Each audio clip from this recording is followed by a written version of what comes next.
Now,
let's start, Dheeraj. Yeah.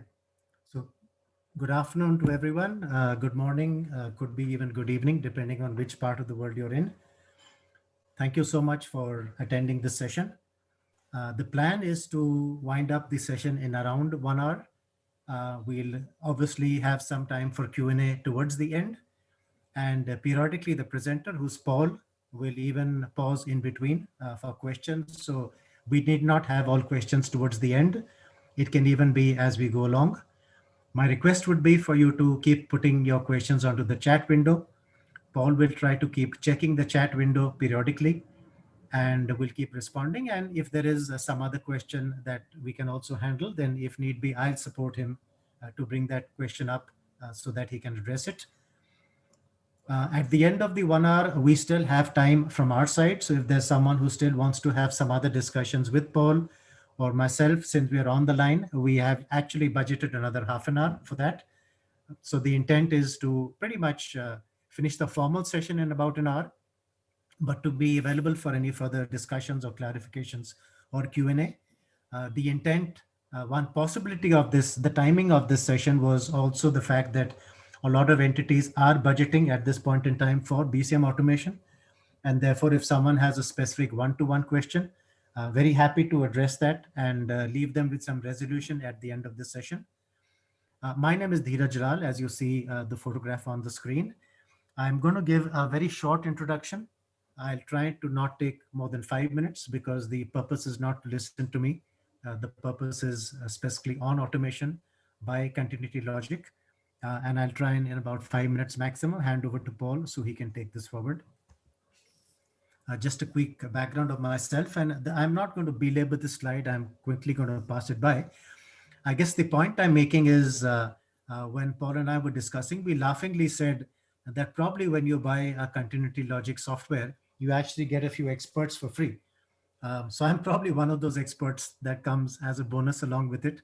And of course, others in our team. And I've got a list of some of the other very, very senior people who work with us. So the fact is, it's not just about buying a tool, it's really about buying a solution and everything that needs to go along with it. So hopefully, if any of you end up going for this, then you get much, much more than software. You get expertise, and that expertise is designed to make things work for you. As an entity, we are pretty competent. We've received the Service Provider of the Year award 4 times. That actually gives us entry to the BCI Hall of Fame, which I actually have on the next slide. And these are I receiving the Service Provider of the Year for Middle East last year, and Daman, our COO, receiving it last year for India. And because we've got it 4 times, we are ineligible for the next few years to apply again. So obviously we didn't get it this year, but hopefully just a bit about us. That's the Hall of Fame trophy. We are also 2231 certified as an entity for almost about 9 years now. So again, it's not just telling people what to do, it's practicing what we preach. And every time we get audited, we also need to ensure that we have our act together. Plus, it gives us a sense of the latest, what's going on in the world. And that's something we can pass on to our customers. Some of our customers, Importantly, if you need anything, we can give you a huge bunch of references. What we do, we straddle a whole bunch of domains around the risk and resilience lifecycle. So both about making sure that we put in place the continuity and resilience for you or help you do it. And importantly, also try and build in the prevention. So crisis, cyber, communications, BC, ITDR, sustainability, InfoSec, service management, project management, quality, all the various aspects that go towards ensuring that you have a robust and sustainable system, and preferably something that doesn't go down at all. Hence the focus on risk management. Prevention is better than cure. Countries, we have our own offices in India and Abu Dhabi. We cover a lot of the Middle East countries and other local countries in the region from these two offices. Dealt with a whole bunch of financial services, industries, telecom, manufacturing, airlines. We are doing a water and power implementation right now. We've just finished a media organization, a government authority. Some of our qualifications, we tend to say that we are very top heavy.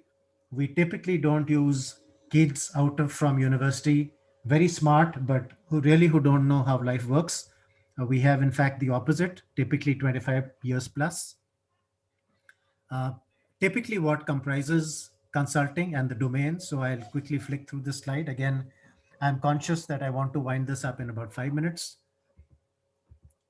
A typical consulting cycle for business continuity, but the concepts are valid even for InfoSec or cyber or risk management or any of the other consulting that we do. Training, public in-houses, tailor-made, your industry, your documents, crisis simulation exercises for management, um, assistance training around testing and exercising, we do them all. But the key slide I want to focus on is the next two. I think critically, we've repositioned ourselves over the last, I would say, 6 months. We now want to be able to offer what you want, not necessarily what we have. Therefore, if it comes to certifications, it's almost like buying a car. There are a huge bunch of cars, and you choose the car that suits you. Budget is a big consideration, especially even more in COVID-19 times. Of course, who provides it is important. So brand and a whole bunch of other things come in. And unfortunately, you can't get everything. You need to make a choice. So what we've tried to do is offer you a full menu of certifications. Choose your price and the brand, and accordingly, we'll be able to provide it to you. That's the intent as we go forward. So if you need a BCM certification from FQA or from DRI or from IGC, PCB, Quint, BCI, Exemplar, Encima, we can offer them all. Same with instructors. You need Arabic training, you need a Western expat, you need Spanish, Chinese, English, someone with lots of experience, someone with very little of experience. I believe we can get them all. So the intent really is pay for what you want. And it's pretty easy, almost like a supermarket. You have a whole menu and you choose what you want. So I would say that is the key point I wanted to actually drive through, because that's a fundamental change to what we've been doing in the past. Probably one of my last slides. We certainly today are covering automation, and I'll very quickly pass on to Paul. But also we provide e-learning, typically about 1 hour duration, tailor-made or even standard vanilla, which your folks can come and take a look at. Emergency notification, we do have one person on this call who already is utilizing one of the emergency notification solutions from MReach, one of our partners. And staffing solutions, workplace recovery. You need temporary resources for about a 3-4 month project, 6 months. Happy to do that for you. With Continued Logic, we have a partnership. Now I'm actually going to flick forward because I've almost finished my 5 minutes. So with Continued Logic, it's another one of those partners that we have an agreement with. We are in the region, on the ground. We probably know you folks much better than Paul does. So it's a collaboration between both of us. The intent of this session is to flag off the queries and figure out exactly what you folks need. We'll then work with Paul to get you possibilities, solutions, proposals. Assuming you like what you see, then we'll work with Paul to implement it. And I think given the expertise of both of us, we have a pretty good chance of doing something well. There's a whole lot of expertise that Paul can take you through.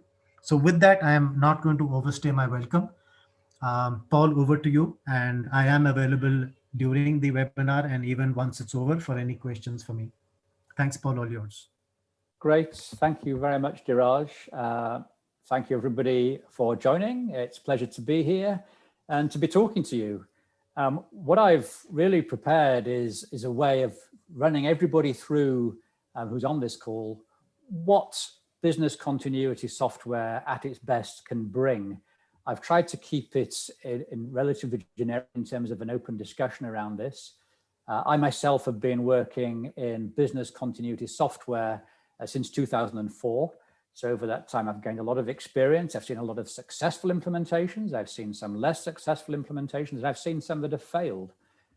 So I understand many of the items that are needed to make the reality or the theory of business continuity automation turn that into success. So certainly I'm very interested to answer any questions that may occur during this. And as Diraj just said, please just enter the questions into the chat. What I will do is I'll pause once in a while. I'll read the questions in the chat. I'll just read out the question and I'll try and give the answer the best I can. So let me share my screen. So I think we've been through that.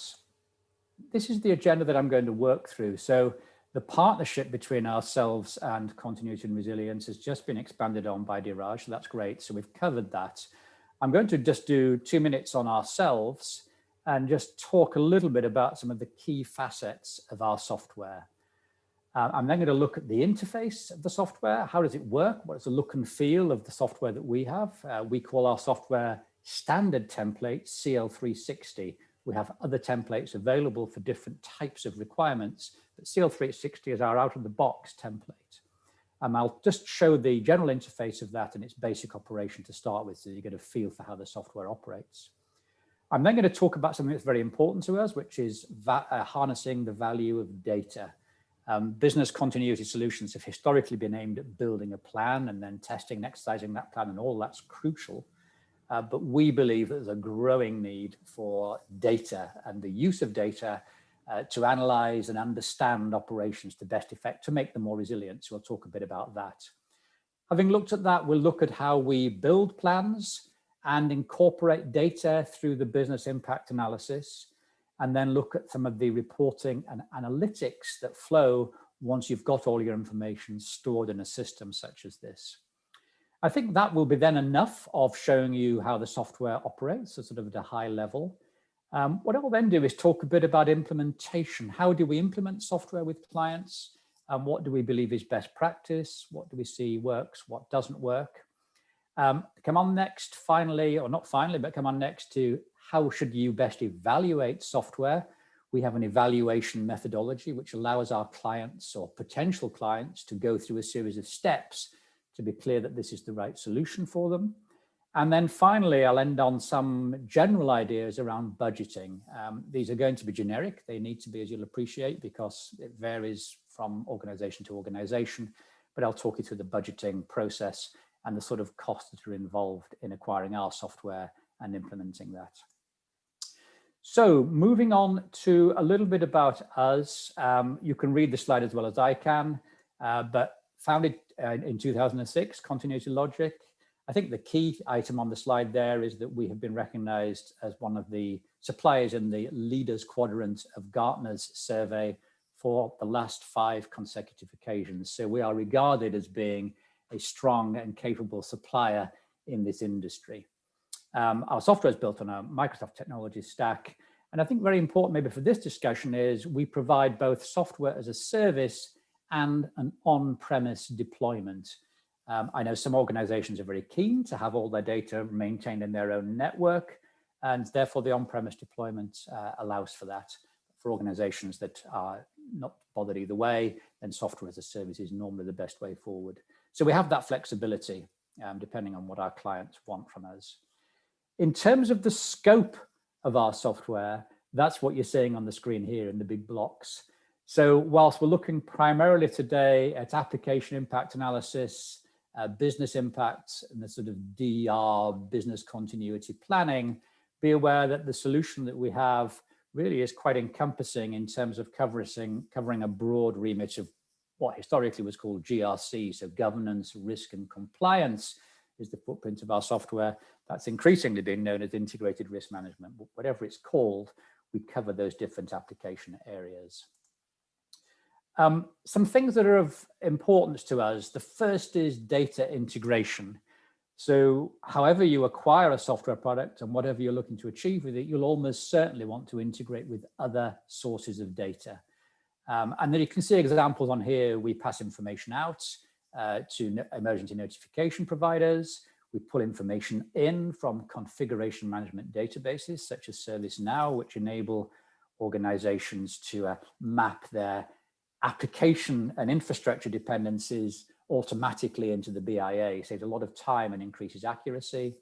And we do other things, but particularly we also pass out information to data analytics solutions. So Power BI from Microsoft, Tableau, and other solutions. And that's also increasingly in demand as organizations look to build a sort of broad data analytics requirement. So that's an important point, I think. Mobility is also important. So let me just say this could in itself comprise a half-hour discussion, but everything that you see on a big screen can be seen on a laptop, a tablet device, or a mobile device, a mobile phone. Now, you certainly wouldn't want to complete a BIA on a mobile phone. You could, but you probably wouldn't want to. It might feel a little bit crowded, but you can. I think that's the key thing. So we use HTML5 as our output with a very responsive design for our system, which means that it will appear in on any device in a very usable manner. We also have dedicated software applications on Google and the Apple platform for people to be able to always have the latest version of their plans with them.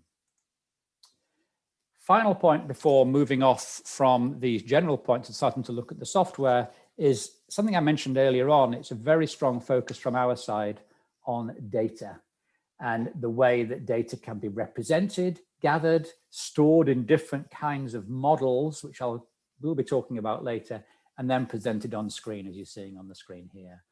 That is very important to the way that we've designed our system, the way it continues to evolve.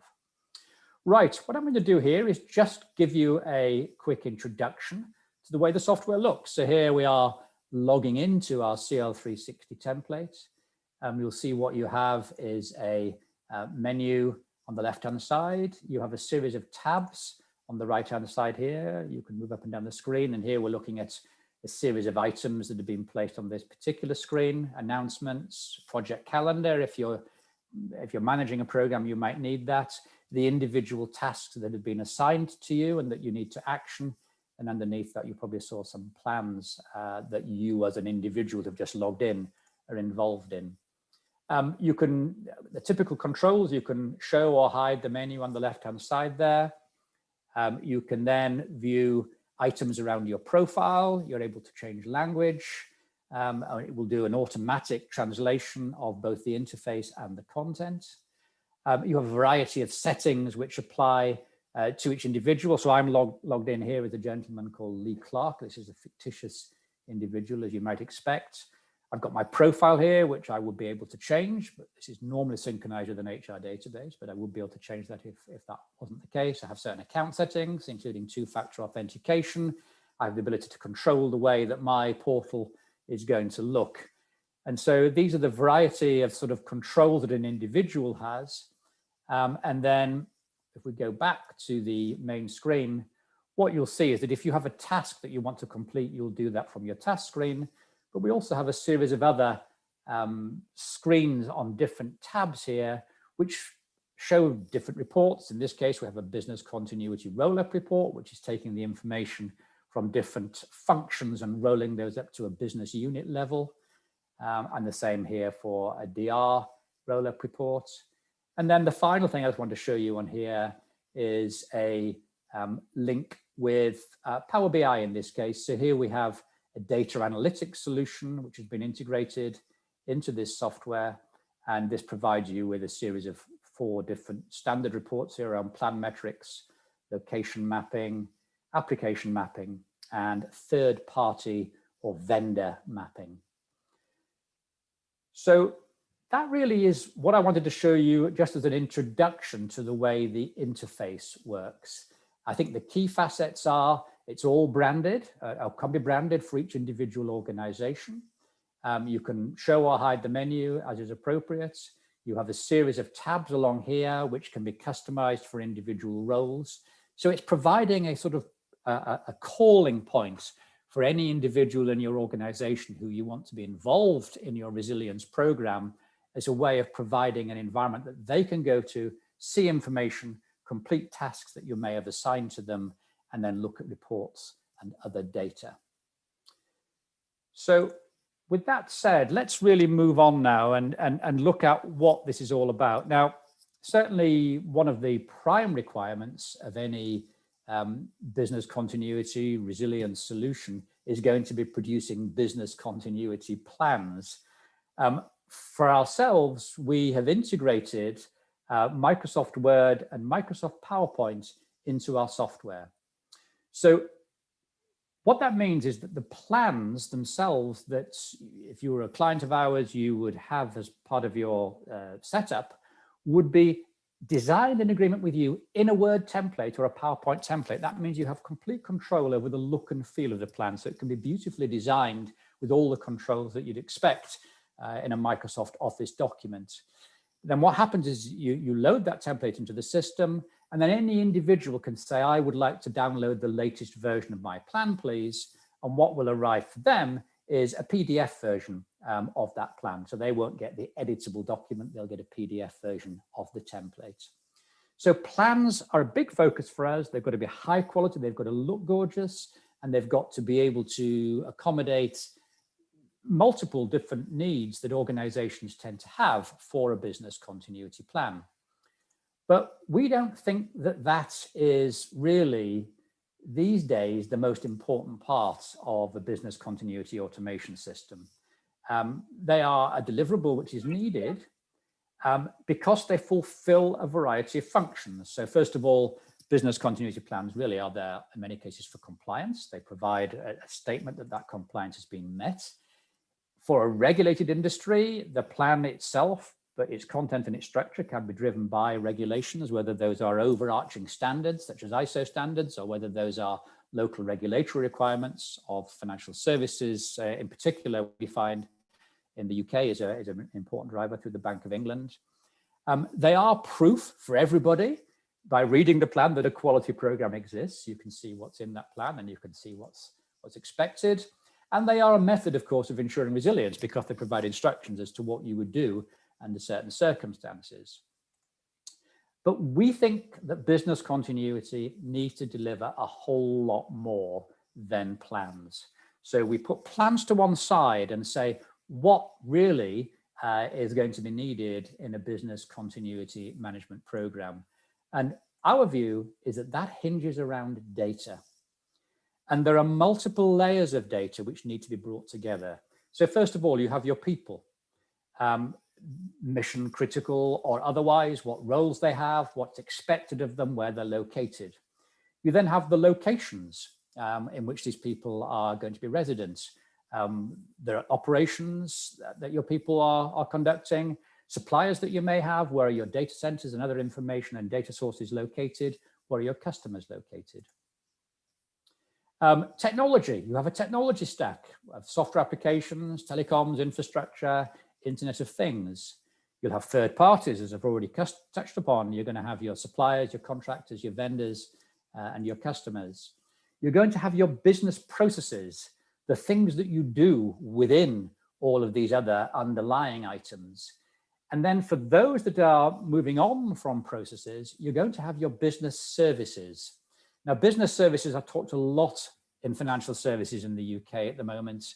This is being driven by regulation, whereby the focus of understanding the impact of a failure is not about what's the impact on an organization's processes, but what's the impact on the business services that an organization assembles together to deliver its output to its customers. So the fact that a process is going on or not is important because it's the building block to an output from the organization, which is a business service. So all of that is gathered in our software. It's all pulled together into what you might regard as a data cube. And then what you're asking through the various query tools in our software is, how can I use that information to make better decisions? Whether those decisions about how do I respond to an incident that's occurred, or whether it's making decisions about better preparing for future incidents and creating a stronger and more resilient culture, or whether it's about general and broader operational decisions. How can we improve the design of our organization? I think what's very important is to understand that the data that's gathered through a business continuity program can be used not only for resilience, but for broader operational decisions. It's also important to have this data cube together because your plans may change as the rubber hits the road, or whatever analogy you'd like to use. Your plans will probably require adjustment. And unless you have data which helps you to understand the circumstances that you're in and respond to that, then it's an opportunity missed. We think organizations are increasingly acquiring a data mindset. So I covered a little bit back about the use of data analytics. We're seeing a real growth in the way organizations are valuing and using data. And therefore, what we're doing here is providing to that need. And it means that the information that we gather has to be easily accessible. And I'm going to come on to that in a few minutes as to how that works.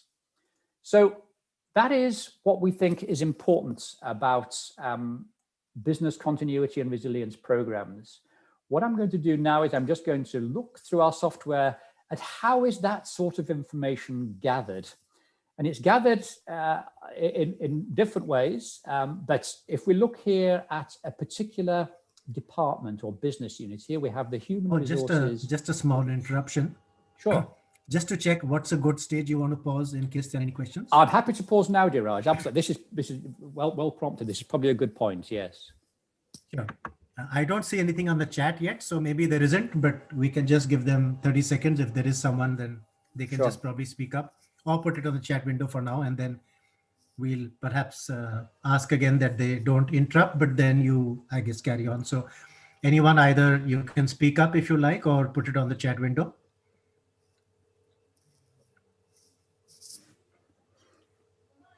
No? Okay. Well, we'll have plenty of time for questions later on, so I'll just crack on here.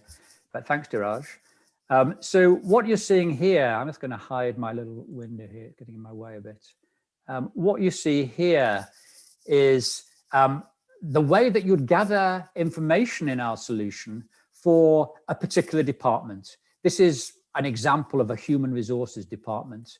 And what you've got is a series of tabs which you can see where different elements of information are gathered. And then the information itself is entered into the screen down here. And this is being entered by a different participant now. This is being entered by Beth Green. And I mentioned earlier on that you would create your plans in Word or PowerPoint templates. So which plan you want to produce, if you wanted to simply print your plan from this point, you can choose which plan you want from the list here. So you may have multiple templates, short or long or special business continuity plans for audits or for very quick actions. And then you would view it on the screen. You would publish it as a PDF. You would publish it as HTML. So you have multiple options about how you would view and get hold of the plan if you wanted to generate that here. You can also, as a matter of interest, you can also view historically published reports. So from an audit perspective, sometimes what you want to see is what is the publication date and owner of the current plan. And what you may also want to see is what is the history of how this plan has been revised over recent times. And that will give you an audit trail for the plan publication. And then what we've got is on the screen here, we've got a series of items, so work locations, alternate locations, important personnel, and general information at the top. One of the things you'll see here is that this currently is showing as a 100% completed plan. This can be driven by completing various fields. So if I actually just delete the business unit name, you'll see the plan completion has gone down to 75%. So our clients are able to decide what for them completes or comprises a completed plan. And that then allows us to show the various levels of completion as a bar chart, and that's shown in reports and in various areas.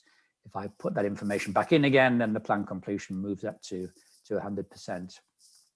We have other tabs here. So we have call lists. This would be used for notification and potentially for integration with emergency notification solutions. We have our list of processes that are conducted by the Human Resources Business Unit. In this case, this is where we conduct our business impact analysis, and I'll be coming back to that later, and we'll choose on one of these as to how we'd fill in a BIA for one of the processes. We have the resource requirements that the HR business unit requires. So staff and equipment, external dependencies, vital records. You can have other categories if you wish, but those are the ones that are shown here. Are there any attachments that we want to put in line with our printed plan? What's the history, the plan review and revision history? This is going back over the recent updates. Tests and exercises, when did we last test our plan? What were the results of that? What actions do we have for improving the conduct of our plan in future? And what risks have been identified for the HR business unit in terms of dependencies on software applications, on other processes, and potentially on vendors. And here you can see, for example, and one thing that's been identified is that one of the processes within the HR unit, HR payroll, is depending on a series of applications, 4 software applications here, 5 applications here, but 4 of which are not recovering or don't have a fast enough recovery time capability to fulfill the currently expected 20-minute recovery time objective of this particular process. So that's being highlighted here. And you can see there are other categories of application risk, which are showing down here for different processes. You have the same reproducers I mentioned here for processes and for vendors. But that is the way that we record information at a plan level. Now, so if I go back here to the process information, and you're seeing here a list of processes, and what I'm going to do is just skip to the next item. And what we're going to do is we're going to come back and look at how we fill in a process from the point of view of updating or creating a business impact assessment. But before I do that, let me show you that there are 4 different ways that you can complete a BIA in our software. And I showed this on a sort of a floor diagram, which I think brings it alive a little bit. You can do a departmental BIA. This was certainly the historic way that everybody would do a business impact analysis. They would do one for finance, one for marketing, one for logistics, et cetera, et cetera. The advantage of that is it's light touch. You've only got a limited number of departments, so there's not that much work to do. The disadvantage is you're missing a lot of the detail of what's happening within those departments. So the next step has historically been what we call department plus activities, where you might do a BIA for finance still over all of the departments, but you would highlight any particular activities that finance did that you thought needed special attention. In this case, maybe accounts payable and management accounts. The next step is process, and this is probably today the single most popular method of approaching a BIA. And this is where you don't do a process just for an overall department. You do a process probably by 4 for payroll, management accounts, payment processing, and accounts payable. That, I would say, is sort of the state of the art in 2020, but what's rapidly arriving on the scene, and is something that we've acquired a lot of specialization in, working with particular clients over the past couple of years, is the business service BIA. This is being driven very much by regulatory drives here in the UK and increasingly in the States. And what this is really saying is that what's important is not your individual processes, but how your processes are pulled together to comprise a business service. And I would think a great example of this is somebody buying something online from an online retailer. So if you are this person who wants to buy something, you go on the website of the online retailer and you choose what you want. Let's call that the order selection process. And that's probably owned by marketing, who want you to buy as much as they can persuade you to purchase. When you've decided what you want to buy, you've got to pay for it. So that goes then to entering credit card details, and that's payment processing. That's almost certainly owned by finance or some similar departments. So we've already passed across 2 departments now. Then when you've paid for it, it's going to be delivered to your door. That will be organized by logistics, who will pick the parcels in a picking center, put them in boxes and deliver them to your door. That's owned by logistics, and it's the delivery process. Now, from your point of view as an organization, or from the retailer's point of view, these are 3 individual processes in 3 individual departments. But from the customer's point of view, this is one transaction, one single transaction. I want to buy something. And what's important, we believe, is the ability to pull those together into a journey from the beginning of the transaction to the end of the transaction, and to build resilience around that journey. In our software, we can deliver on any of these 4 different methodologies through our BIA. And so what we're looking at now is back to that list of processes which were on the Human Resources Business Unit tab.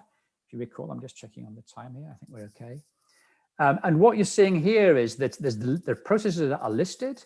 And what we're going to do is we're going to look at this particular payroll. So here we're doing a process-based BIA. So if I click on the HR payroll, what I will do is I will go to the HR payroll process. And what we've got here is a process overview. We've got, well, again, the same series of tabs that we saw before for different stages in conducting a BIA. We've got the process overview, the BIA, the risk assessment, dependency mapping, etc. What you're straight away seeing here is that this business process, in actual fact, is part of a business service. So I mentioned in that sort of preamble on the previous slide that processes are assembled together into journeys. In this case, we believe that this process is a part of 3 different journeys or business services: customer onboarding, transfer investments, and reconciliation. So here you're seeing both the process itself and what that process belongs to. And you can see here a description of that business service name. And then on the process overview, we're seeing a lot of information here about the approval status, the owners, the owner of this particular process and its locations. Is it remote work capable? Are operational procedures for this process documented? Peak periods, etc. So a lot of information is being gathered here, and more can be gathered if required against the individual process. And right down here, in actual fact, to individual steps potentially for the recovery of that process. But that's, again, a big detail to cover on some other day, maybe. If we're looking at performing the business impact analysis for this particular process, we do that by building a table. And this varies from client to client. There's a lot of commonality, but people often want this configuring very specifically to their needs. So the first thing is, what are your impact categories? Here we have 6, from financial, customer impact through to employee impact. See them listed here. Different clients have different lists of what they think their impact categories are. So we create those for each individual client. You then create a series of impact time points.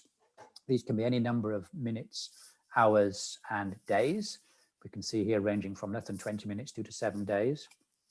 And then against each individual item, you would have a series of options which we'll choose. But what you need to do here is provide a lot of support for the people who are filling in the BIAs. So very important for any solution is the level of help that's made available on screen to guide people who are only part-time participants in this program, to guide them through what's expected of them. And so here we can see that we're telling this individual that when you're making the assessment of financial impact of the loss of your process on our business, these are your options. 0 means no impact.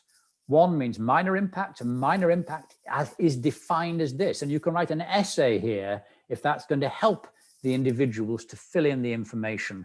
Because what you don't want people doing is phoning you and saying, I don't know what to say here. I don't know what the answer should be. Can you help me?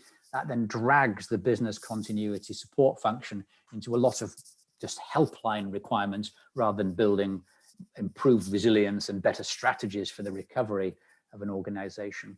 So you're providing a lot of on-screen help as to how people are best equipped to fill in the items, and then they just choose the relevant item from this pull-down list. And by doing that, they complete the business impact assessment for the individual process to which they are assigned. That same help information, I should say, is also available on this impact rating criteria table, where the same information we just saw is spelled out in detail. This is customized for each and every client because everybody has a slightly different take on how they would like this. Sometimes a widely different take, but certainly always a slightly different take on how they want the business impact assessment process to work for their organization. So that's the BIA. So we've looked at the process overview, which is basically information about this process, which business services it supports, and other information that will be useful in a recovery process. We've done the all-important business impact analysis. What will be the impact on our business if we lose that process? We then have the option to perform risk assessments, where we're going to look at what risks are faced by this process, what is the inherent risk rating, what treatment strategies can we apply, and what is the residual risk rating. We have dependencies. Dependencies say we have items that we will need in order to deliver on this process. We'll need a series of software applications. We'll need other processes, people doing different things that we depend on in order to conduct our process. We might have vendors that we depend on. We might need critical equipment in our organization. We might depend on vital records, and we might have shared resources, websites, SharePoint sites, hard drives that we require. So this is where we start to map the universe of what is needed. Having built all this information and done our analysis, we can then start to develop recovery strategies. What are we going to do for the loss of people? What are we going to do for the loss of applications, and so on and so forth? We also might want to develop some manual workarounds.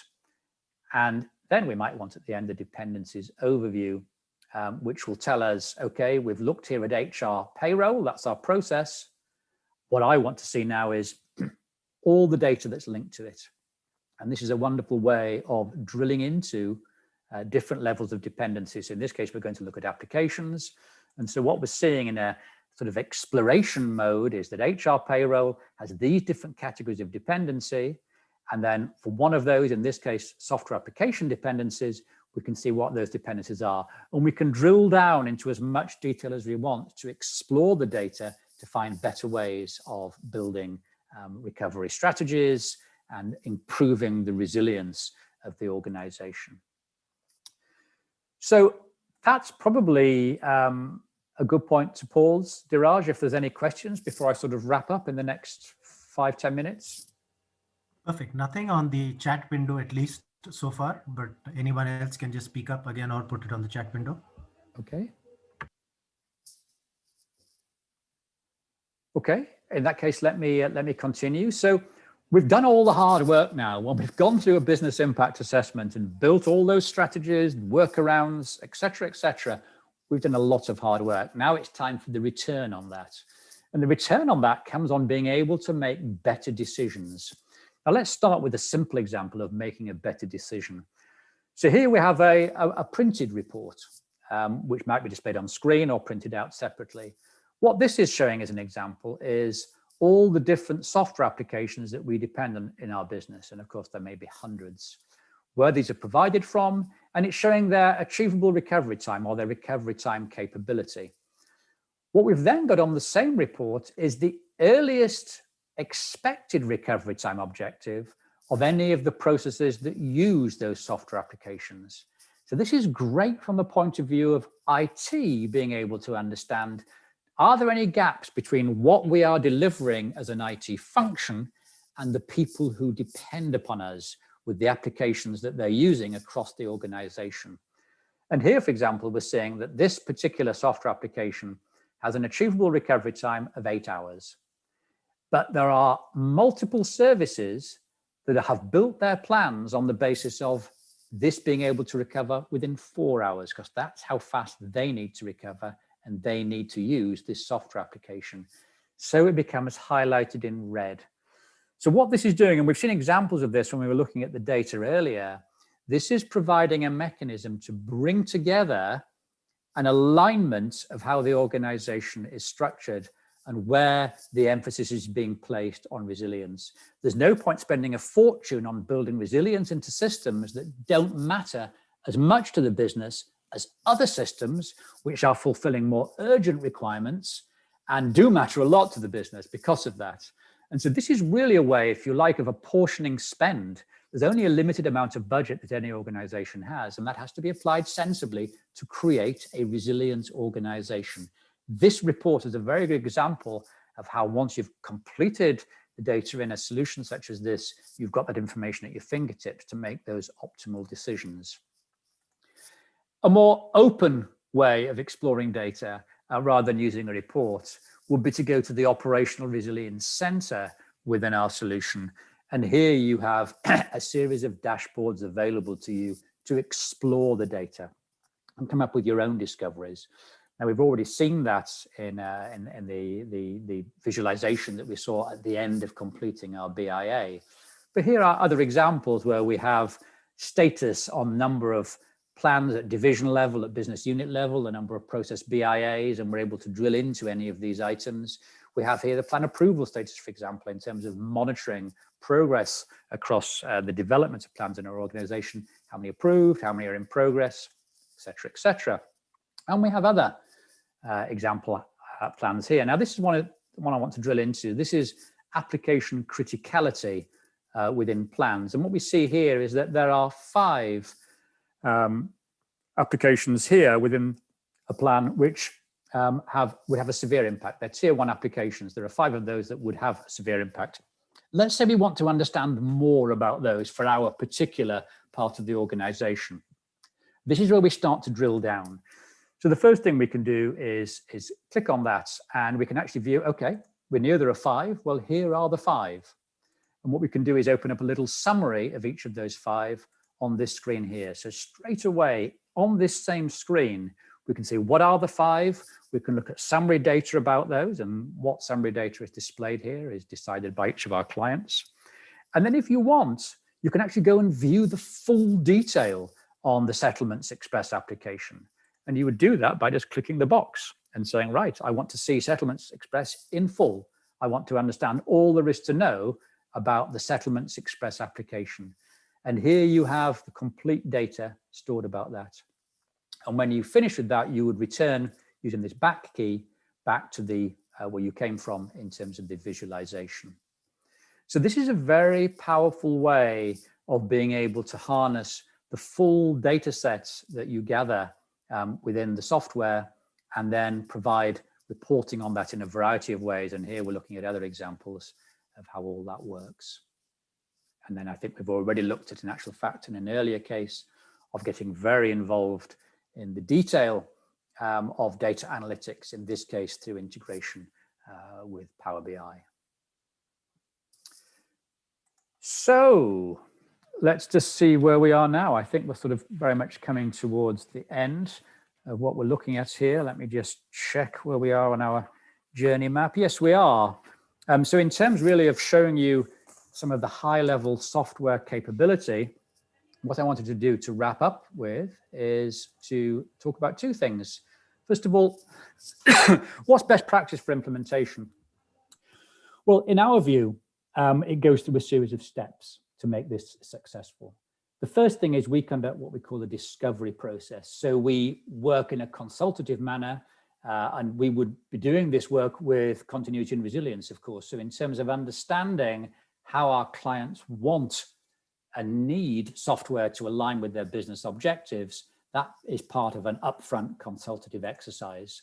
And what that gives us is what we call value alignment. It makes sure that the configuration of our software that we are going to deliver to our client is aligned through a proper process of discovery with what's going to work best for them and give them the outcomes that they want. We then build an initial configuration of our software around those identified needs, and we deliver that to the customer. They go through a process of saying, okay, yeah, that's sort of what we wanted. Yeah, that's almost what we wanted, but not quite. This is exactly what we needed. And from that process, we do a second iteration of the configuration. Nobody gets it right first time. You've got to go through this process of saying, okay, this is off the drawing board. Do you think this works for you? If it doesn't, we then do a configuration B. With configuration B, we then propose a pilot where maybe one slice of the organization will be run through the software.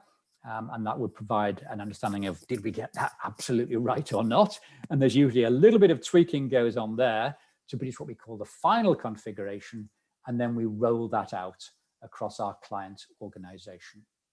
So that's the way that we believe the implementation program is best conducted. pausing again there, Diraj, maybe if there are any questions around that. No? Well, again, nothing so far on the chat window. So you've been amazingly clear so far, Yeah. I guess.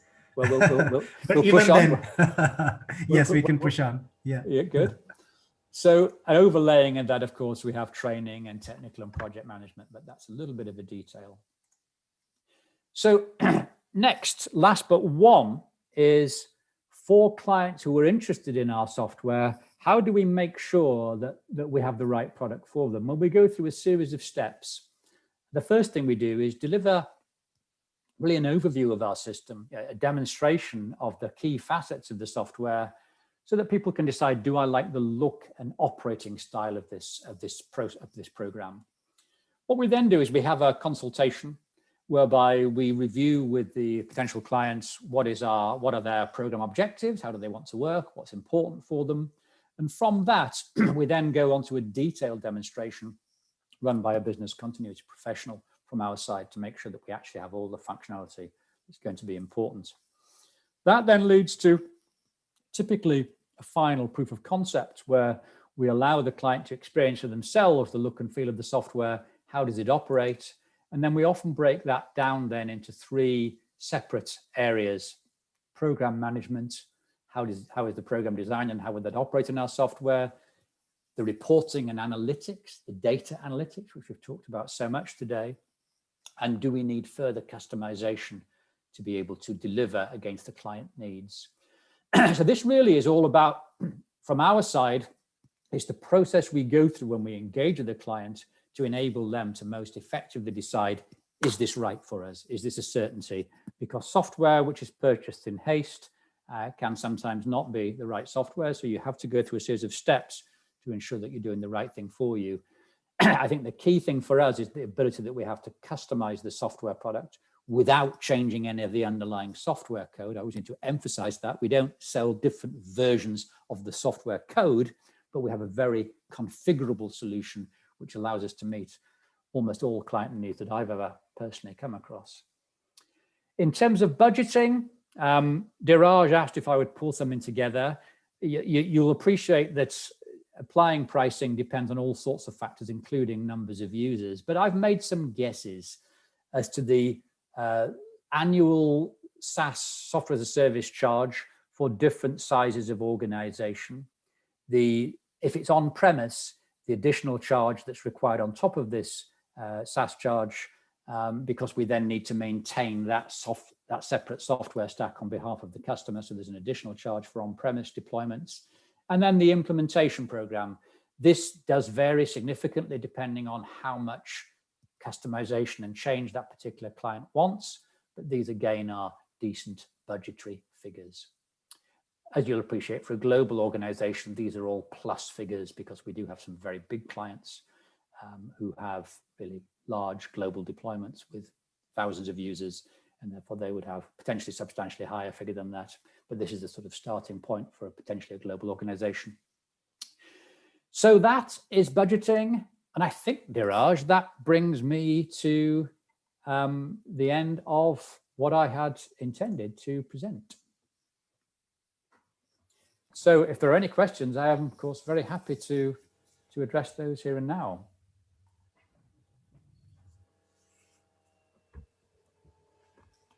So this time we'll give a bit more time to get some questions. Paul, I have a question. Yes. I hope someone else will then be inspired by this. What about Arabic capability? Yes. The system has, so I showed earlier on the ability to translate in real time. That's not something you would do if you had people who needed a full Arabic interface. There we have the capability for all languages, both directions and multiple scripts. So Arabic is certainly supported. Super, thank you. And while you said it, just repeating again for clarity, that in case someone had an expectation that data should reside within the country, you have a decent chance of being able to meet that expectation. Oh, yes. I mean, so in terms of, to make sure, to guarantee that the data will reside within the territory that's required, we can always provide an on-premise deployment. We've refined that approach over the past 18 months as we've worked with 3 particular organizations who needed on-premise deployments. We've now got that methodology refined. So if anybody wants an on-premise deployment to ensure that the data is not leaving their network or their territory, then that is just simply available, yes. Super, thank you. So last call, any other questions?